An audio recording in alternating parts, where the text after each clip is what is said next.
What is up, you guys? My name is Blitz version 1, and welcome back to Changeling Tale.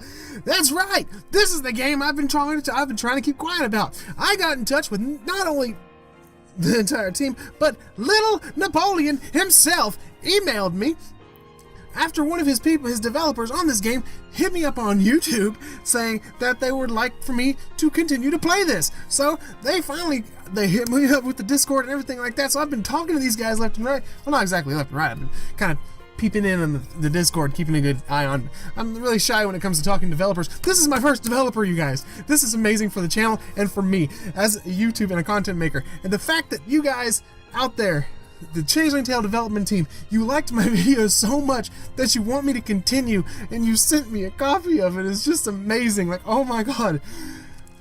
This is the big secret. This is the big kept secret that I've been trying to keep a lid on for however long I've been waiting for the build to be finished.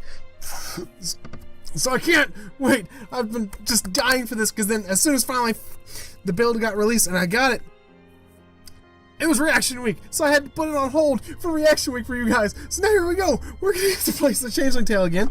I'm gonna load in and see if we can continue where we left off, because I honestly don't remember where we left off. And apparently I can't load in.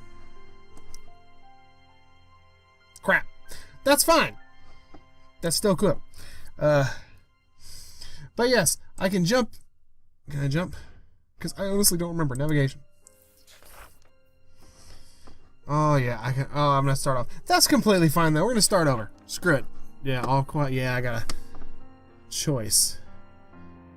But that's fine. That's fine. That's completely fine, because I don't even remember what's going on. It's been so long since I've played Changeling Tale that I don't remember what's going on. So we're gonna continue on. We're gonna start new, and I'm gonna try my damnedest to do the voices. I'm gonna try and remember some of the voices that I did. But again, I mean, I hate the fact that I have to start over again. But that's completely fine, because I don't even remember where I left off. So even if I was able to load... Yeah, even if I was able to load, I wouldn't remember where I'm at anyway. So, no big whoopies. It's completely cool. Oh, it is so fantastic. I don't know why I clicked on that. I think it was just an accident. Yeah. Okay, we're back! I apologize for that, because I'm stupid. But yeah, we're gonna just go ahead and start. Why not?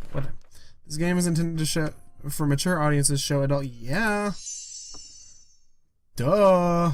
Why would I not show anything else? I'm a pervert. I mean, you guys won't say anything. I apologize for that, but that's completely fine, because I'm gonna play this. How? Oh, yes. I remember this. A chill wind brushes my skin as I huddle against the trench wall. It's a sure sign of that the winter will be on us soon. I pull my legs in closer to brace myself against the cold, and my boots squelch loudly as they drag through the mud. Woo. A star flare arcs lazily across the sky. My thoughts drift to the first winter and I disembarked in France, wondering if the war would be over before I ever made it to the front. Hardly. The heart of the enthusiastic boy may have died 4 years ago, but I live on. 4 years of living a nightmare. In many ways, tonight is no different. The distant thuds of a shell fire, the occasional crack of a rifle shot piercing the air, the devil's a lullaby. But the fire is sporadic and wrought as dawn approaches. Oh, dawn approaches, not dam. Oh, dam approach. There's to be a ceasefire today, so we are told. Rumors are circling that it will go into effect across the whole front. Could the nightmare finally be coming to an end? I tell myself I should feel joy, relief, hope, something. But those feelings elude me. The other lads are silent as well. Silence is emptiness. Is that what the future holds? No answers are carried as though on the whistling wind. I still can't read. My hand fumbles inside my soaked overcoat and produces a letter. I've read it dozens of times. I read it again. Dearest Malcolm, it is with a heavy heart that I write to you. Just yesterday we've received word that your beloved grandfather has passed on to the lands of the Heavenly Father. May he have rest finally in peace. Your grandmother assures us that she will be fine. But we know that whilst life on the farm is quiet, it is also full of duty.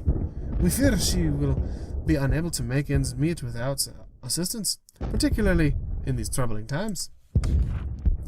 She does not wish to be a burden, but Malcolm, please, consider returning home to live on the country with your grandmother. Once your tour has completed, she would love to... Oh, Bruce. Whoops. I completely forgot it was a dude. She would love you to the moon and back for it. Your mother and I thank you. I thought it was from his mother. Whoops. My bad. Your mother and I think often of you. Be safe. Your proud father. Ever, Bruce. Whoops. My bad. Kurt, as always, all the other boys get parcels from their families. I only receive the odd letter here and there. Posting packages, taxes, an already stretched budget. Mum and Pa said once they moved to the city, getting out of the Auchnacrage and away from their small world was all I had ever wanted. Things seemed to be much clearer than when the water was fresh. Now with the glimmer of the end in sight, the future is as muddy as this damn trench we call home. I try to imagine myself with the discharge papers in hand, sailing back across the channel. Where I am headed? To the city? To vie for a factory job with all the other returning soldiers? To school? To whittle my days away behind books I can't afford? Or after everything, am I really destined to spend my days back on the old family farm? I'm no clairvoyant. There's no vision of the future, only a view of the same pockmarked parapet I've studied for months. Resignation sets in. Really? What difference does it make? What's left to lose? Jeez! So good! My heart skips a beat. Dirt patters onto my helmet as I rattle me out of my thoughts, and I curse myself for considering a future I may not yet live to see. My grip tightens on my rifle and I hunker down, counting the precious minutes until I can set my weapon aside for good.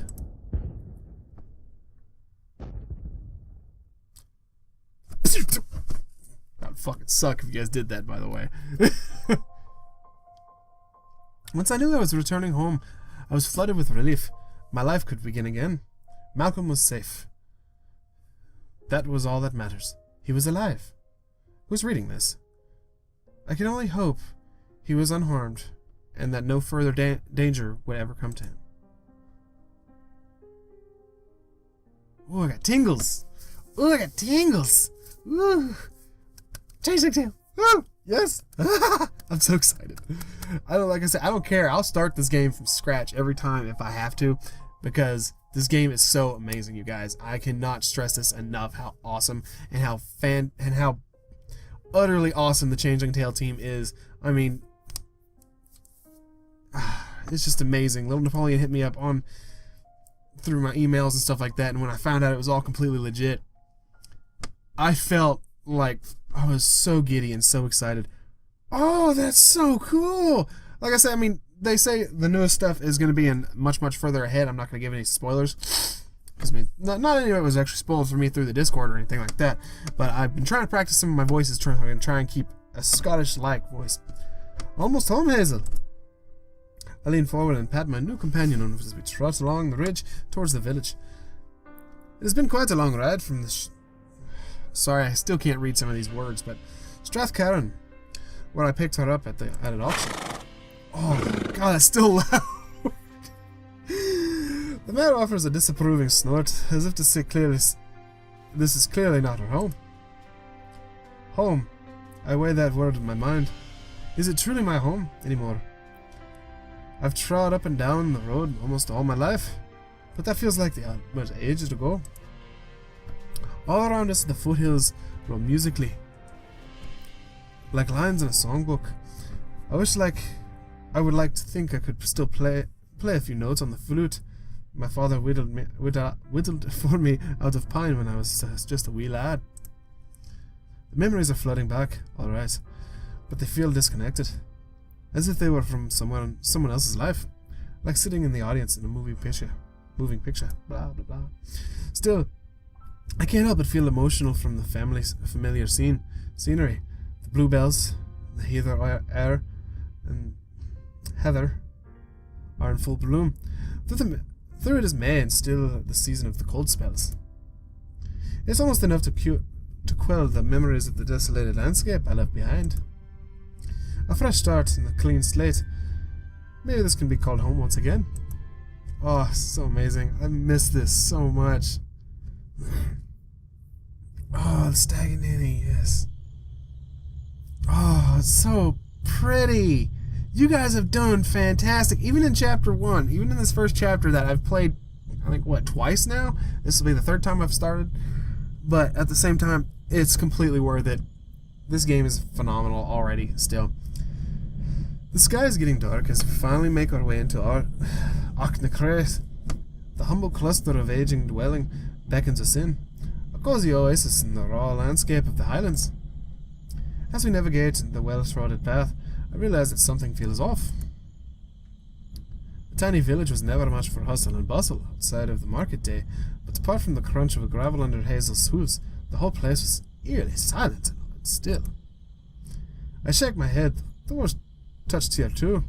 The war has touched here too, then. How many men would never return? Oh, it's so pretty. A black cat emerges from the alley and peers at us, as if to puncture the gloom. Gran used to say the black cats were drawn by freshly departed souls, and I can't help but shiver. Hazel seems a little spooked too. But once we've trotted past she realizes back in the store. Look at that, so cool.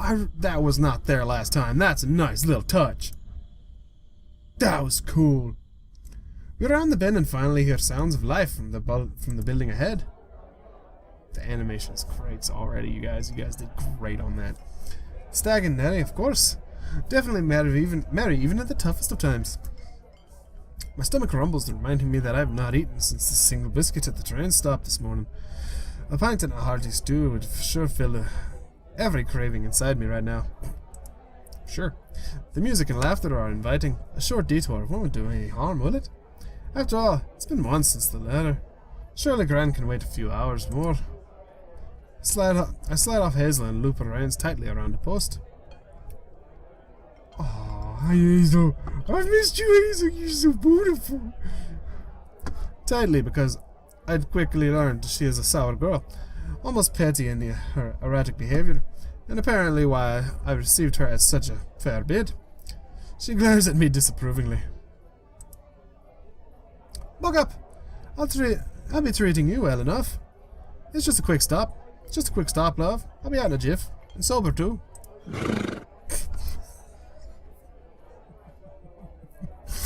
I can't help it. It's so good. She huffs skeptically. I would, too. Well, probably mostly. As I open the door and the clouds of smoke part, revealing a comfortable scene, God, how I've missed this. It's a regular Wednesday night at the Stag and Annie. The noise of tired and happy drunkards and music to my ears. Indeed, the barkeep is one of the loudest, mingling among the chums at the table. Before I know it, a little sprite of a woman approaches me. Wispy tufts of brown hair peek out from under her large floppy hat. She smiles shyly at me and reaches toward my arm. Aw, hi hat girl. Welcome home, soldier. Oh, why, thank you. She blushes and her voice becomes quiet and drowned out by this commotion. So, how does it feel to be like that? I'm sorry? She blushes even harder and takes a deep breath. But before she can finish her thought, I'm grabbed by the barkeep. His handshake is firm and benevolent. Another one home. Good to see you, lad. And you, a sight for sore eyes and looking sharp as ever. Oof! Bucketer pulls me in and gives me a hearty slap on the back. We're all right, proud of you, my boy. It's good to have you back. It's a relief to be here. I meant it. All my worries were wafted away, mingling into the room's smoke-filled haze. Bulgaria steps back into the studies me from head to toe.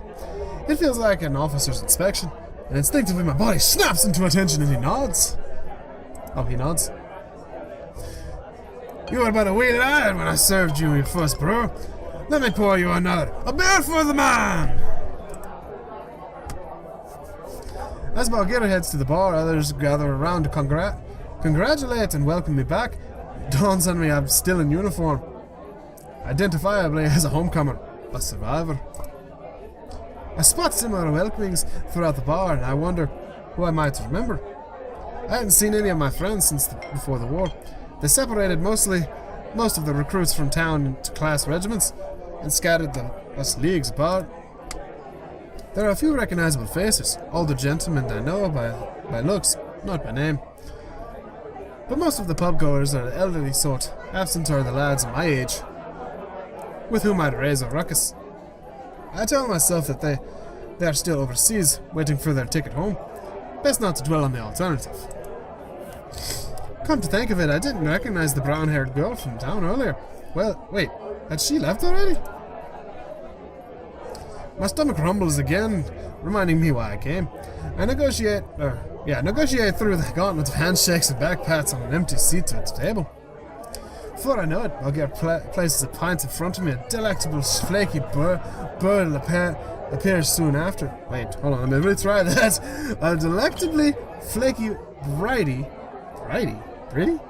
appears soon after by a gentleman doffing his cap with his compliments. I could get used to this kind of treatment. Ravenous, I quickly down the pastry. Oh, it's a pastry. Oh, duh. I quickly down the pastry and the beverage. The heavy flavors cling to my throat, deliciously comforting. It's good to be back. People around me are yammering about politics and work, whether in loved ones. Then I spot a glimpse of a red in the crowd, and all at once, the din hushes. The gas lamps become dim, and the crowd collectively turns to the back. A pixie of a girl steps into the light. A flapper? I can't believe my eyes. A flapper? Here? In this backwater? The village has certainly changed if it's attracted this sort of girl. I can't tell from the crowd's expressions that... What's clanging out there? That there are mixed feelings about that too. She sets down her cigarette, and from another corner I hear the crackle of a record being placed on the Victrola. Tiny notes fill the pub. Teeny notes fill the pub. They remind me of some songs I'd heard coming from the American camp while we were all waiting for our boats home. There's a pause in the rhythm, and she begins her act. Her crystal voice is swaying. Now come on, you guys honestly knew I was gonna get tongue-tied there. Her crystal voice and swaying dress breaks open the room. It's a song about dancing in the dunes, out in the Orient, under a crescent moon, and it's like nothing I've ever heard before. What is this noise? This is enchanting. Her red lips shine as she smirks and chirps her way through the tune. Toying with the audience, she's a flirt, and a stunning one at that. I beckon Bulgaria over. Another pint, lad? Aye. And something extra. Send the flapper a whiskey grenadine, extra cherries on me. He laughs as he collects some empties. Enjoying the new entertainment, aye? She's been a hit with a lot of the regulars. Less so with the stodgy ones. One whiskey grenadine coming up. Mind, we've not had a batch of cherries coming since damned U-boats moved in off the Hebrides. But I'll see what I can do for you and the fine lady. With a laugh, he spins away, and I find myself lost again in the flapper's exotic twirls. What a sight she is.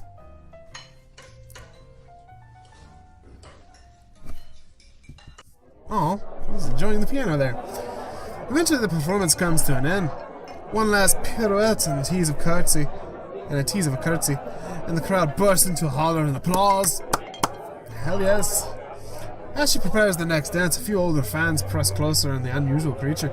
I can see the flapper's face. It fall all the way from here. Fortunately, Balgia pushes his way through, handing off the cocktail and whispering in her ear. She lights up, takes the drink, and starts sipping gingerly. Before I know it, she's spied me and is walking my way. Woo, yes! Do you like my hair, soldier? I just bobbed it. She touches the bottom of her short hairstyle. I don't know what or who a bob is, so I agree, since her hair looks lovely. I do. It's quite fetching. Fetching? You're a love, ain't you? Suppose so. Say, hey, you first. Go ahead, ladies first. Thanks for the drink. You're welcome. Care to join me? I love that animation right there. That was cool.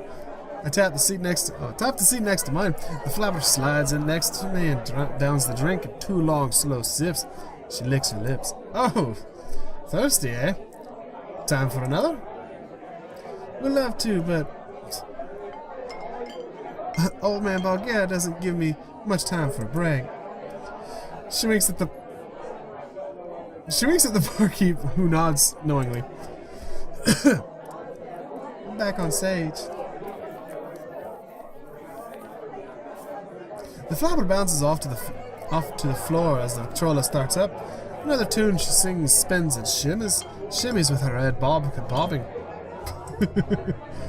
I finish up the second pint and decide against a third, as a memory of a promise to Hazel is already getting fuzzy. I work my way to the bar and settle my tab. The Balgia refuses payment. I earned it, he says. Giving him my heartfelt thanks, I head towards the door, turning and giving the dancing girl one last smile and a nod. She calls out to me over the music. Glad you're home, soldier. See you soon. Hope so. I wave goodbye, smitten with the old pub and the new inhabitants. I get a drink. Oh, that's good. Oh, hey, Gran, how you doing? Night has fallen as Hazel and I approach the old homestead. I feel a pinch of guilt at this late hour as I see a small silhouette framed against that open door. Gran is outside on the front steps, sweeping at almost nothing, yet dust is still scattered about. She looks up at me and waves. I return the gesture. Thankfully, my journey is over at long last. Sorry to have kept you waiting. Closer now, I can see that she looks as tired as I feel, but there are tears of joy in her eyes. Don't be sorry, Malcolm. It's enough that you're here. I never knew if I would ever see you again. I dismount Hazel, who graciously allowed me to ride her back from town without a bother. She nearly shakes free of my grasp. Gran helps rein in the mare and secure her to the house post. A feisty one, isn't she? Oh, dearie. Are those really all your things? She weighs the small rucksack that had been slung across Hazel's back. Aye. They patted me on the back and sent me on my way without much more than the clothes on my back. But the sharp clothes are they not. I pat off the dust and straighten my collar as I strike a goofy salute. And my grandmother laughs. How are you, Gran? Dear Agnes responds with a loving embrace much stronger than I imagined she could muster. Her limbs are so frail, but all the muscle and sinew. Her head barely reaches my chest. There's such little left here. To have you back is a miracle all to itself. Apologize, I can't do a Scottish accent along with a female voice. I just can't figure out how to do that yet. So, apologize for any female voices. Might not sound... I'm trying to make them all sound Scottish, because I know this is where this takes place, by the way. Because, I mean, the first one, I didn't know that at all, so they all had American accent voices. And really botched up Scottish accents. I've been trying to practice at work, trying to get it right. So, here we go. I stroke her head, her silken white hair, as she weeps softly. It's my pleasure. We hold each other for a little while longer, sharing in the profound feelings of relief and reunion. Then she ushers me inside.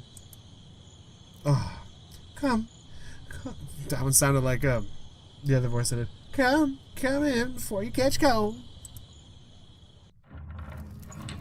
Oh, was that there last time? I don't think she was facing that way last time. My senses are overwhelmed by the sight and smell. That's amazing. Sights and smells and the sounds of my childhood. A crackling fire, a bubbling pot of stew on the stove, and a simple decor of country living. Sure, a few stones have come loose and holes are forming between the rafters, so I can see my future plans already. But by large, nothing's changed except how empty the nest has become. Gran, I'm so sorry about Granddad. How have you been managing?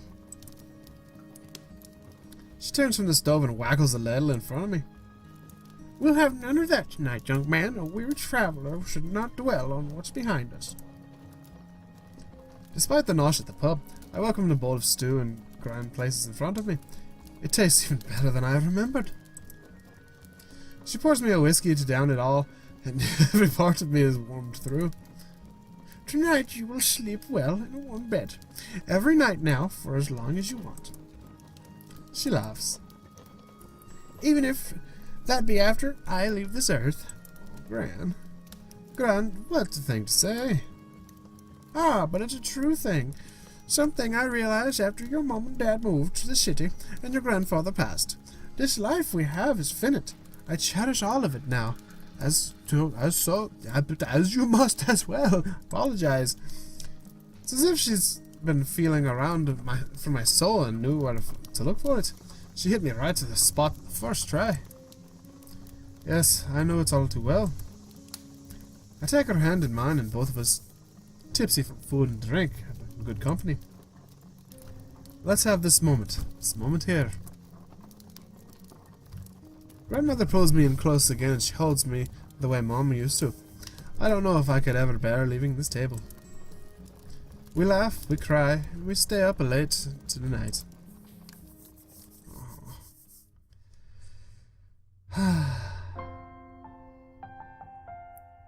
Oh, that's cool.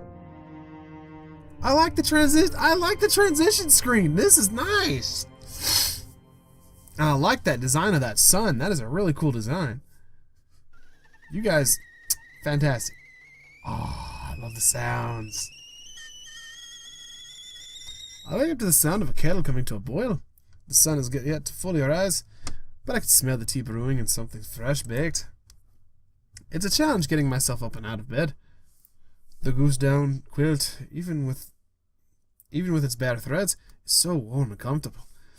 I've not slept so well since, well, last time I slept there. This was my room growing up. It's hardly recognizable now. My old things have long since been stowed, who knows where. It's mostly empty, save for some odds and ends. I finally wheel myself out from under the covers, throw on some proper clothes, and head into the common room. Good morning, young man.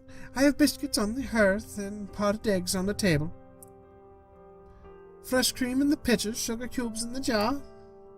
Thank you so much, Gran.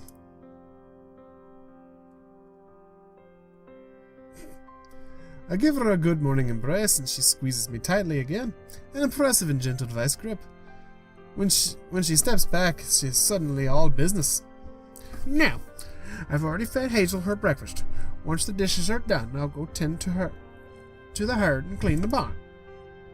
Gran, why don't you let me take care of all that? You don't need to run the farm all by yourself anymore. She sighs and shows her stubborn streak. It's not in me to ask for help. Times are hard, and everyone has enough to worry about already. I don't want to burden anyone. Not even you. If this farm becomes too much for us to handle, it's always an option to give it up, to sell and join your mother and father in the city. Pardon me. Nonsense. This is your home. We'll make it work. So how about it, Sergeant Malcolm Campbell, reporting for duty. Ow. Well then, soldier, I suppose we could use some things for this week. Perhaps you might go to the market for me today? It's a start. I wink and nod toward my breakfast. I better eat fast then, if I'm going to beat the crowds. I chew and guzzle until the until the empty plates rattle and the cup and pot have not one drop left. You're an angel, Malcolm. Laughing, I stand up. Now I turn into a Texan accent. Sorry, I've been playing way too much Red Dead Redemption.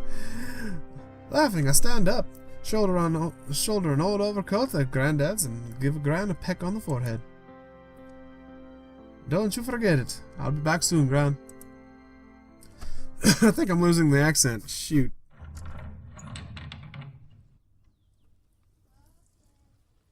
Oh, so good. I set off across the meadow to the barn. My boots loose. Lose their footing a few times in the wet mud. The mist still setting in the air. Outside, the sun is cresting the hills across the loch. It is edged with pink, and I find myself muttering the ancient rhyme. Red sky at night, shepherd's delight. Red sky in the morning, shepherd's warning. Passing the herd, I can hear cuds chomping and droopy lips braying. Gran told me that we hold 3 dozen head of cattle, but from here I can only count 20 or so. Jesus, 3 dozen? Oh my God, what is that?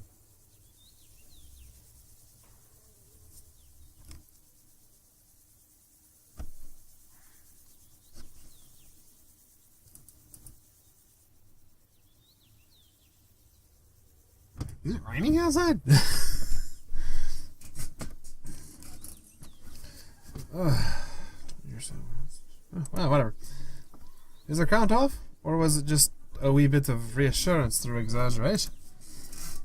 Opening the barn door, it's harder than I remember. I steel myself and try to get a grip on the damp wood. Hi Hazel, how you doing?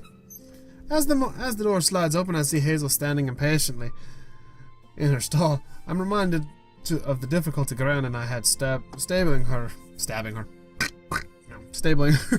before we retired last night. Morning, my grumpy friend. How was your first night stay in the Chateau de Campbell? She snorts, but she's also blushing. She's so adorable. Just pat her nose. Pat, pat.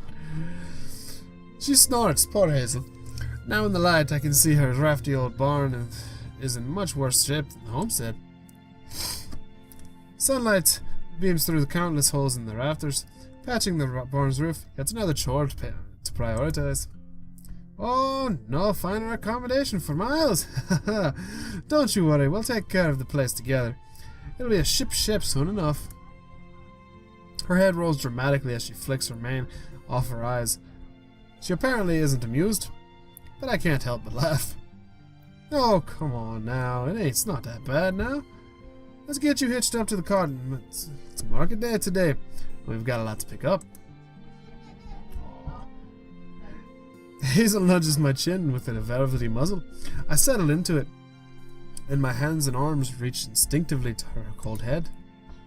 I hold my creature, listen to her nicker onto my chest, watch billows of her breath float in the frigid air, and smell the damp hay in the barn. Then her head buckles back and in a plucky toss, nearly knocking me to the ground. So that's how it's gonna be, eh, Miss Hazel? So be it. A strong woman has never bothered me.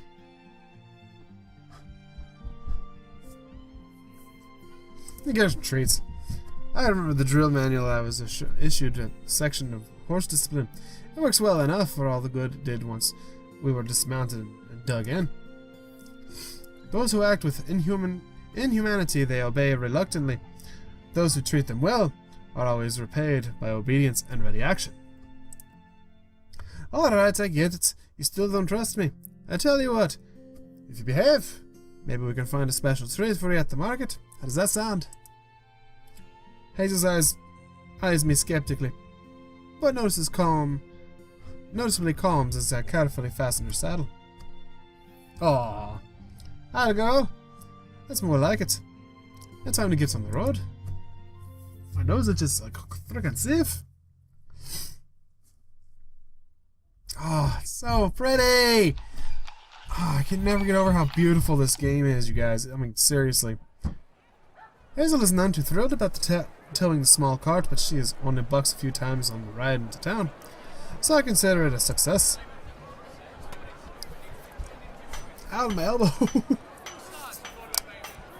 Oh, it's so good. The sounds, I can already tell a big difference between the last time I played. I'm kind of sort of remembering bits and pieces. The last time I played, there were only a few shadows. There weren't as many silhouettes. Like, I don't think these kids were here. I honestly don't remember. But it's just really wonderful. And the sounds are way better. I mean, I don't know if they're just the same sounds or what, but that sounded really cool. It sounded like it was right behind me. The square is already bustling in activity when we arrive. It's the only market this side of the loch. People have flocked from all corners of the Vale to stock up on supplies. The morning air is full of sounds in the animal carts, women quibbling over prices, children fighting and screaming with delight, and old men drunk on early beers in life. I tie my mare to the post and dive into the fray. My first stop is the millinery booth, since I realize I don't have a proper hat to wear out in public or in the fields. Glancing down at the milliner's wares, it suddenly dawns on me who's standing behind the cart. Oh, hello again. Hi there. What a pleasant surprise to see you again. She visits with the hat a bit, throws her hand into her coat pockets and blushes. Oh, she's adorable. You as well. Are you looking to buy a hat? Yes, I was looking to get something sharp. You have any recommendations? Hello. Well, the flat caps seem to be popular. Comfortable? I would say so. What about the one you've got? Oh, this was custom made. It does fit you quite well. Her blush deepens even further. Thanks. You know, you look good in a green one. I think it matches your eyes. And that is the one for me. I try on the green wool cap, placing it right on top of my head. It's a wonderful fit. I have to agree. It's very comfortable. Hope it looks as good as it feels. That it does. I start fumbling around with this pocket change and a few coins spill loose on the ground. Son of a bitch. It takes an effort to bend down and scoop them up. My back protests from yesterday's long ride. You know, I don't think I've had a chance to properly introduce myself. My name's Malcolm. Oh, my name's Murdoch. That's a right fine cap you picked out there. Yours for just 5 shillings. Look at her voice makes me jump. Standing back and turning back at the stall, I see the girl is gone. In her place is an older gentleman. Hello, yes, this will be a fine one. Please, I'd like to thank the girl who works here for the suggestion. As he pockets my coins, he scrunches his bearded face into a puzzled expression. Me begging your pardon, lad. Well, what girl? She was right here just a moment ago. As he takes his wares and moves elsewhere, thinking that I'm a crazy person, I gaze across into the pool of market goers, and whilst I don't see the girl's hat bobbing around among them, I do spot a few recognizable faces. A golden redhead with oval glasses stands out in the crowd. I believe it.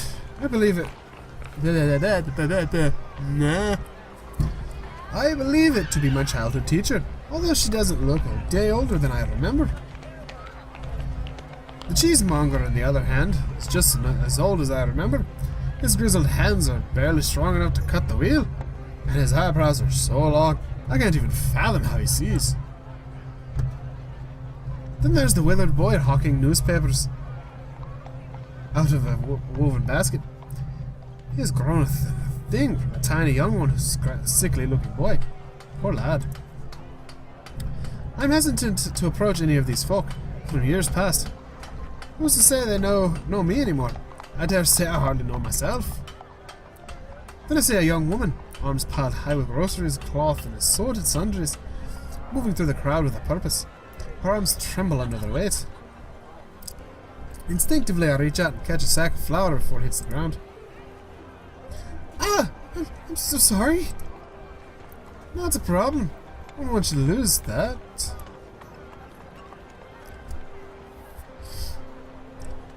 The teetering stack is stable again for now. She manages to produce a smiling frown, ripe with humor, dismay, and impatience. Thanks, I usually have help at the market day, but my sisters decided to make themselves scarce today. I'm struck by the freckles and unevenly distributed amongst her cheekbones.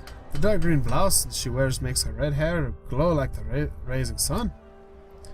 She's grown, but her voice hasn't changed. It probably has since the last time I played. It's certainly her. It has to be. Marian? Marian McLeod. As soon as the question leaves my mouth, I fear I may have made her uncomfortable and surprised. Perhaps she does not recognize me. Noticing her inability to shake hands due to the overabundance of packages, I squirm, shake my head, and start to apologize. Ah, that's so good. She straightens up, adjusts her goods, and looks me dead in the eye and extends one hand. Hi, how you fucking done?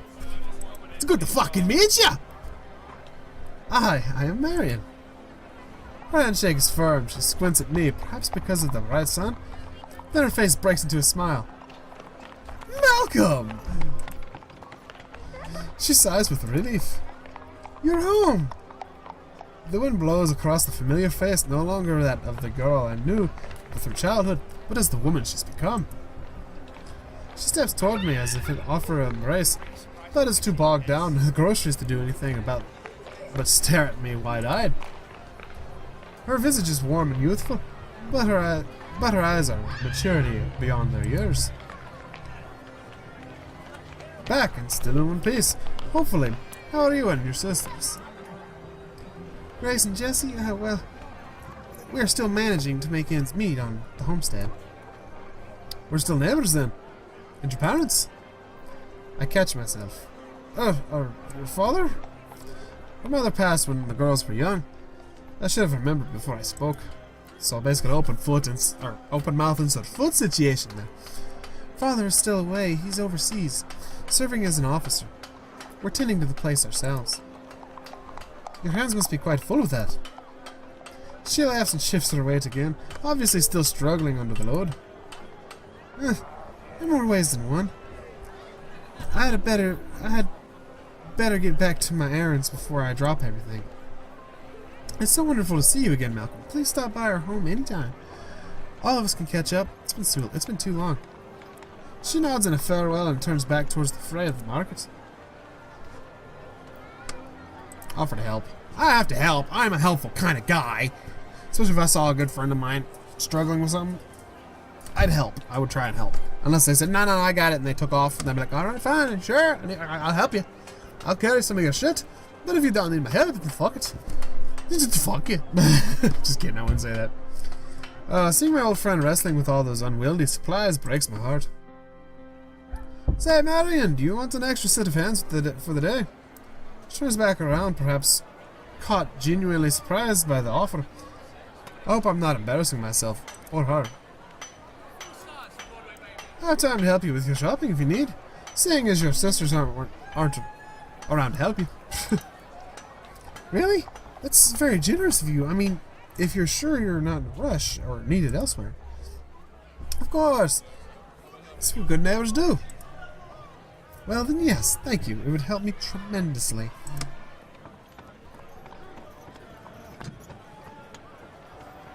Bye, have a beautiful time. Okay, once our goods are evenly distributed between us, we set off. We start at the cheesemonger, where Marian fills a sack with... Come on. What is that word? Bonchester wheels? I know it's a type of cheese, but... What? Come on, guys! Seriously. Okay. She fills the sack with Bonchester wheels, Teviot nail wedges, and crowded curds. He hands us a large sample of a fresh double cream kebab and warm oatcakes. Much to my delight, the salty and sweet flavors burst in my mouth. First in your mouth, not your hands. Sorry. Tasty? Tasty? A few crumbs fall from my lips as I nod and she laughs. It's been quite a few years since I've had anything that's good. Oh, I'm sorry. Just wait till you try Flora's jam biscuits. Come on. Marian takes hold of my arm and guides me to meet Flora, the local baker.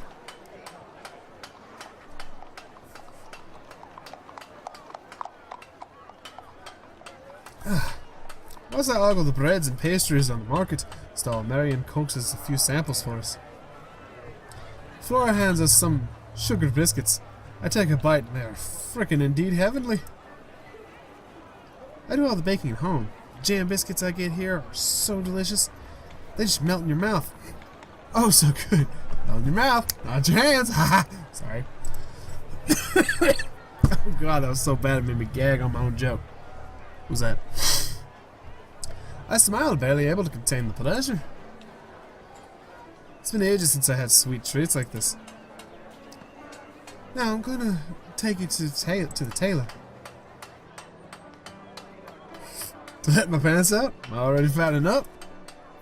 No, silly, to add pockets to your coat and pants, to fill them to the brim with biscuits and treats. Ah, so you are trying to beef me up a bit, eh? No, I just see how much you like to eat. Food makes your eyes light up. You learn to appreciate even the simplest experiences once they're taken from you for any length of time. The crispness of the cracker, the sourness of fresh cheese. Sourness? What kind of cheese are you eating, dude? I understand. Father sent a can of peaches home by post last autumn. Opening it was a sheer delight for me and my sisters. Eating them together, we almost felt like a whole family again. Bye, see you later. I'm sorry? Okay. The smallest moments form the biggest memories. She still smiles, but I can tell she's getting a bit choked up about it. I motion towards the tailor stall. As it happens, I would prefer a wardrobe that doesn't smell like Granddad's closet. Got to pick something else for me? Sure. Let's get you something from the 20th century. Since you're the only Scottish person here. I'm sorry, what? You talking smack? That's right, you better walk away. Marian and I end up finding a simple... God, what happened to my reading skills? Marian and I end up finding the simplest but smart ensemble for me. It fits well enough for something not made to measure, and a light cotton shirt protects me from the scratchy wool coat. After what we leisurely peruse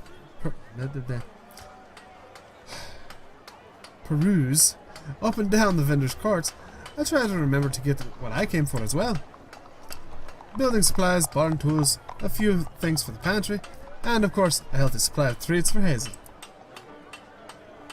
After a quick stop at the cobbler where Marian... after a stop at the cobbler where Marian picks up a few pairs of paired boots, we at last stop beside her horse along the edge of town. Sorry, I'm remembering back to the first time I played this and I didn't know what the fuck a cobbler was. And then I got a movie called The Cobbler. And I felt stupid because I thought it was something else. But it's a shoemaker, by the way, if nobody knows what a cobbler is. It's a shoemaker.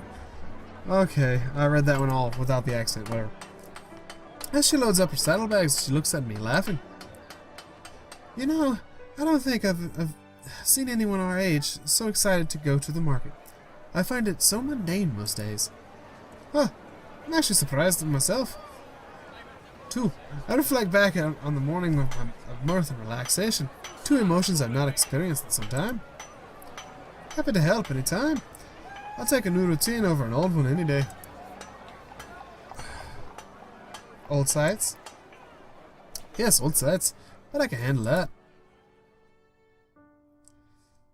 Whew. The sun is high and the market is finally winding down. Marian finishes securing her supplies precariously to her horse. Other people are doing the same, about to set off for the long trek home. And then there's a handful of people drafting into the Stag and Nanny to top off the tank before their journey. Well, Mac, I think that will do it. I really do appreciate all the help. Where are you heading to now? You have somewhere in mind? Ah, I suppose I don't have any plans in particular way. Really? Well then, perhaps you'd like to drop by the homestead. Catch up on for old time's sake. Sure, I can tag along. Yeah, we can even load some of your supplies into my cart. Marian's poor overloaded horse is noticeably eased when we remove some of the gear. Hazel, on the other hoof, seems mightily perturbed of the extra weight. To make it up to her, I dig around for some treats I'd gotten her. I hold a sack of carrots up to Hazel's nose. How about this as your reward for a hard day's work? Ah, yes. So adorbs! Pat for Hazel. Can I get some pats for Hazel in chat, please? Anybody? Can I get pats for Hazel? Just to know if you guys actually saw up to this point. Just type in the comment section down below. Pats for Hazel. Hashtag pats for Hazel. Pat. Okay. She sniffs at the bag and whinnies. I take a carrot out and she pulls it off my hand greedily. So it seems my mare is not above bribery. Progress. We finished loading the reluctant steed up, and Marian and I set off down the road together. Blah, blah, blah. Oh, baggages. I rock back and forth with a steady trot on my horse. The hum of bees and whistling on the songbirds fill the air. That's so cool.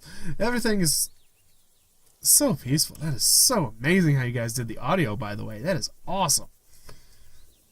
Peace. I'd almost forgotten its simple pleasures.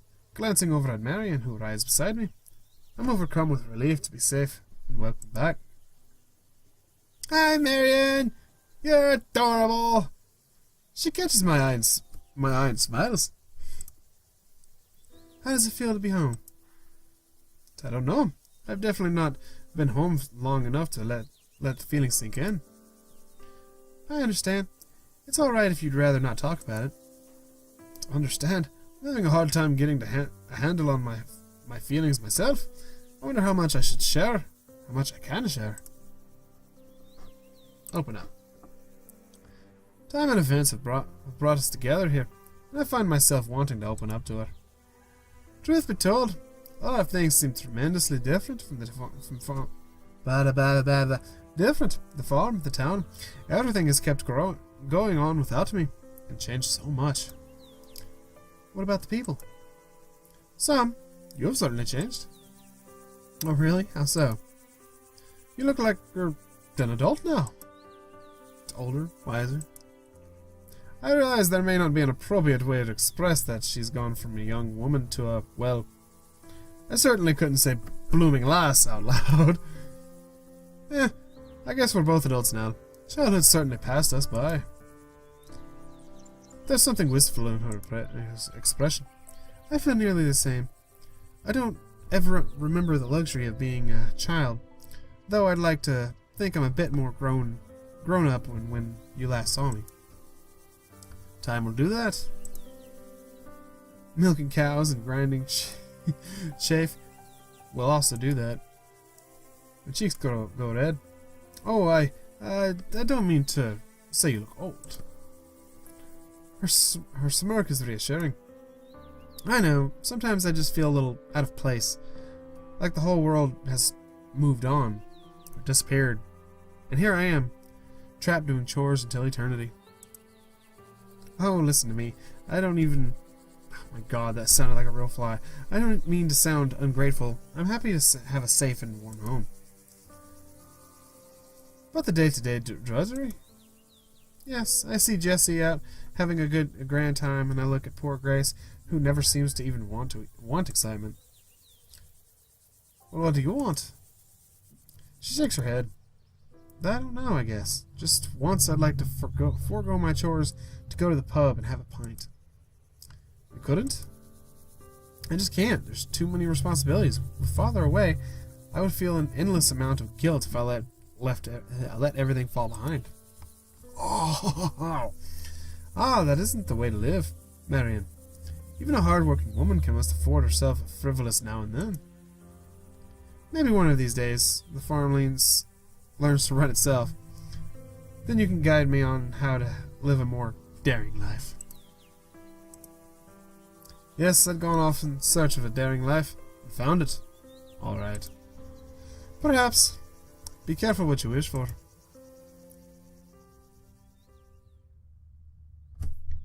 Click, clock, click, clock goes the horse on the trot. Click, clock goes the horse on the trot. Sorry. Eventually we reach McLeod homestead. We pull the horses up to the door and begin unloading Marian's supplies. From behind me I hear the door open and the feet step out into the gravel. Oh, Malcolm, do you remember my sister Jessie? Soldier, glad to see you again. I turn around and find myself face to face with the flapper, still dressed in the nines in the red dress of hers. Oh, did you two already cross paths? I bumped into Jessie at the Stag and Nanny just yesterday. That's right, and getting ready to head back there myself. The routine's a big hit. Wearing that trampy thing, I can't imagine why. Marian sighs, gestures to a few burlap sacks on the ground, and speaks louder. Jessie, say, could you grab these bags for me? Those dusty things that rest soiled in this dress? It'll cost me a small fortune. It cost me a small fortune, you know. Fine. Then where's Grace? Oh, she's in hiding. What?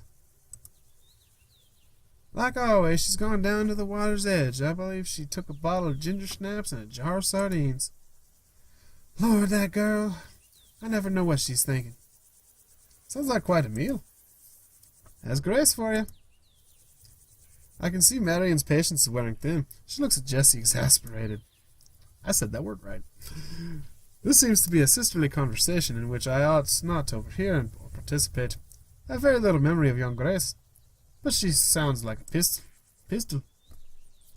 Suspecting that Marian might have her hands full yet again, I suggest that the two of us catch up another time. She looks guilty but relieved. All right, Malcolm, thank you again for all your help. Of course.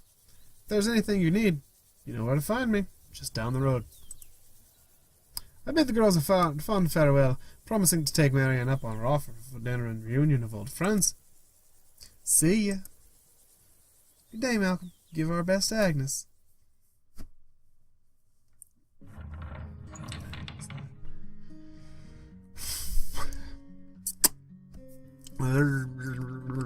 Sorry. At home, Gran has tea waiting.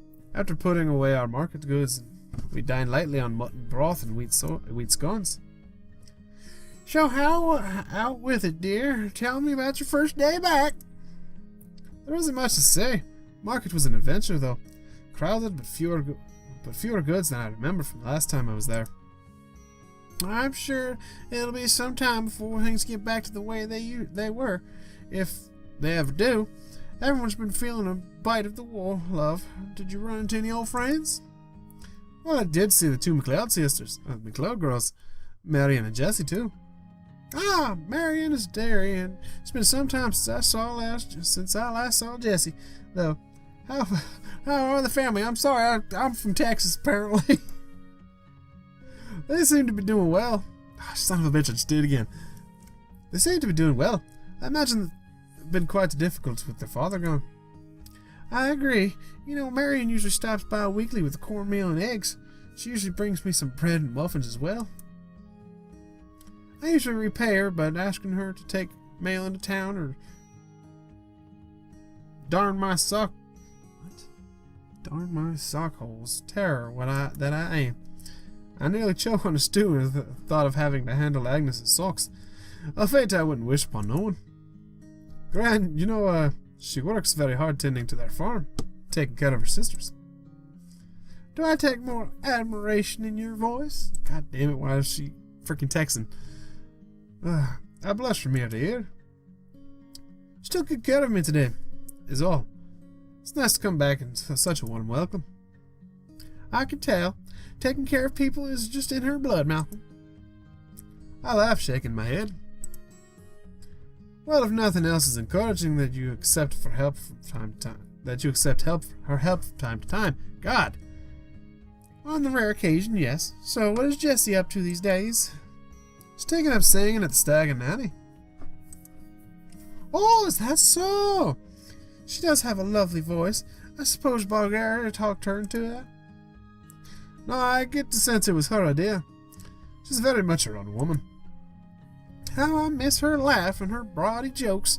She stopped by a few weeks ago with a small cask of hard cider and a new kerchief for me. Such a doll. I miss her. What about Grace? Did she ever drop by as well? Oh, well, Grace, I don't see.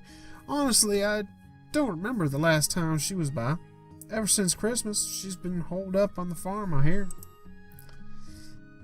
I don't know what's happened to her, but Marian tells me she's become quite the recluse.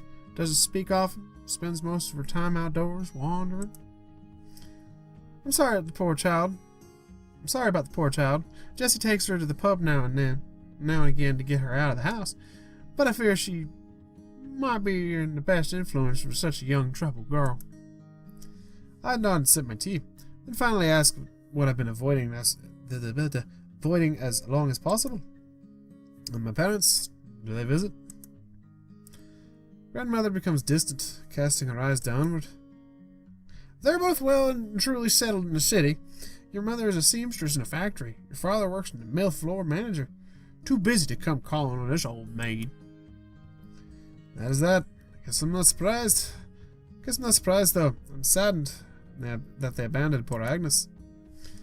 A cold reminder of how distant we had all become. At least, warmth still radiated from Gran. Bless her heart. She and my grandfather have always been my beacons. The paternal and maternal fosters I needed in youth. They were always there for me, and now I'm here for Agnes. Her dedication to the farm is unrelenting, maybe even misguided, but I am damned if I do join her in her plight. This farm is part of Gran's heritage, where she feels safest.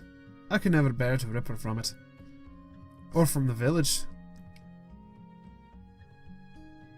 She and her descendants have called home for centuries. Gran looks back up at me, tears in her eyes. I'm worried bringing up my parents has distressed her. But then I see the smile smirks. Malcolm, I really can't tell you just how joy I feel when I see you sitting there across from me. The golden sparkle in your eye that I always saw in your father's eyes and in your grandfather's eyes. It's as if you brought a piece of them both back home to me. My heart melts a little. I try to laugh it off, but my eyes tear up too. Sounds like someone is trying to butter me up for an evening chores. Come, let's get cozy by the fire so I can go tend to the herd.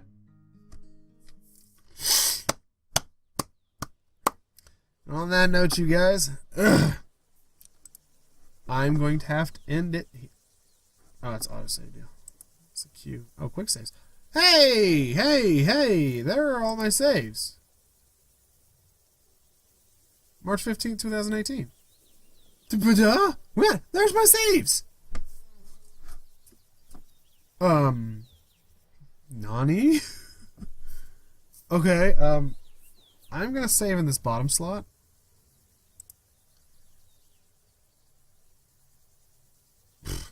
Okay, well, hell's bells. I guess it really wasn't that long ago. March 15th to December. March.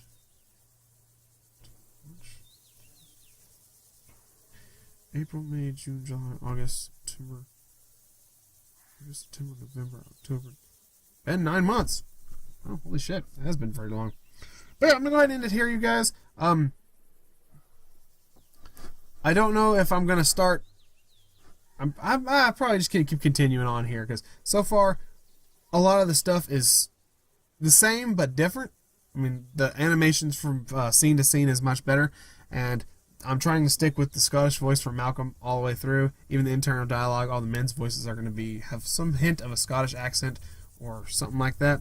I'm going to try and do some women's stuff. I'm going to try and practice on some women's Scottish accents, but I can't guarantee that I can do it right. So, I hope you guys enjoyed this video, and to the Changeling Tale team and Little Napoleon and everybody else, again, the link to all of their stuff is going to be in the comments down below, or not in the comments, in the description down below is going to be Little Napoleon's itch.io page, I think is what I've got. You can go there and download this demo for completely free. You can also reach out to him on, I think he's also on Fur Affinity. If I can try and put that on there, I'll try. And he's also on a few other things. So if you guys want to go check him out or check out all his cool stuff, maybe sponsor him on Patreon and stuff like that. If you guys want to be part of the game as well, not really part of the game, but if you guys want to get the early builds as well, feel free to go up to him and you can play this yourselves and stuff like that. And again, thank you so much to Little Napoleon and the Changeling Tale Development team for sending me this build. Thank you guys so much for watching, and I hope you all did great, and I hope you all enjoyed this video. And all that being said, thank you so much for watching, and I will see you in the next video. And peace. Ciao.